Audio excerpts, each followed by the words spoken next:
si on a l'imagination d'inventer ces créatures qui apparemment font consensus dans l'humanité à savoir que ça n'existe pas, bah en fait c'est pareil pour Dieu tout simplement. J'ai lu le livre de Tolstoï, La guerre et la paix, la première partie, et il y a une page, un extrait sur la religion qui m'a fait tilt et j'aimerais y réagir. C'est un dialogue, la personne dit « S'il n'était pas, nous ne parlerions pas de lui, vous et moi. De quoi? De qui parlions-nous? Qui niais-tu? Qui l'a inventé s'il n'existe pas? Comment est née en toi la supposition que cet être incompréhensible peut exister, un être tout-puissant, éternel et infini dans tous ses attributs ?»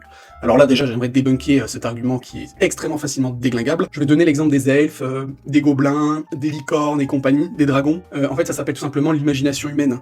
Donc si on a l'imagination d'inventer ces créatures qui apparemment font consensus dans l'humanité à savoir que ça n'existe pas, bah en fait c'est pareil pour Dieu tout simplement. On peut imaginer quelqu'un qui est tout puissant et qui nous gouverne, sans que ça soit réel. Il est, mais il est difficile de le comprendre. Si tu doutais de l'existence d'un homme, je te l'amènerai. Je le prendrai par la main et te le montrerai.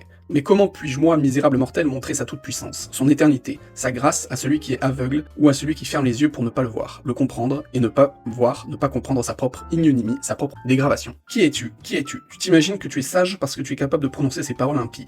Et donc là, le deuxième argument est complètement bidon aussi, parce que d'un côté, il dit que, bah oui, si tu doutes de quelque chose, ça s'appelle un peu la preuve scientifique, c'est-à-dire que tu démontres par quelque chose de tangible. Et donc là, voilà, si tu doutes de quelqu'un, tu lui montres devant lui, il existe, donc c'est bon.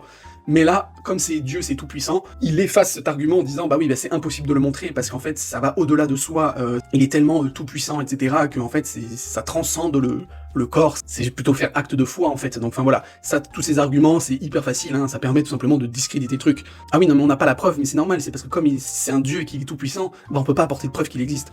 Il y a vraiment, en fait, dire ce genre de phrase, ça n'a aucune valeur, en fait. Tu peux dire ça, mais c'est pas une preuve comme quoi, ah bah oui, t'as raison. Non. Donc voilà, sur le sujet de Dieu existe ou pas, on n'a pas de réponse, on ne sait pas. C'est ça la vraie raison logique, hein, et sincère, c'est dire, je peux croire, je peux ne pas croire, mais on ne sait pas.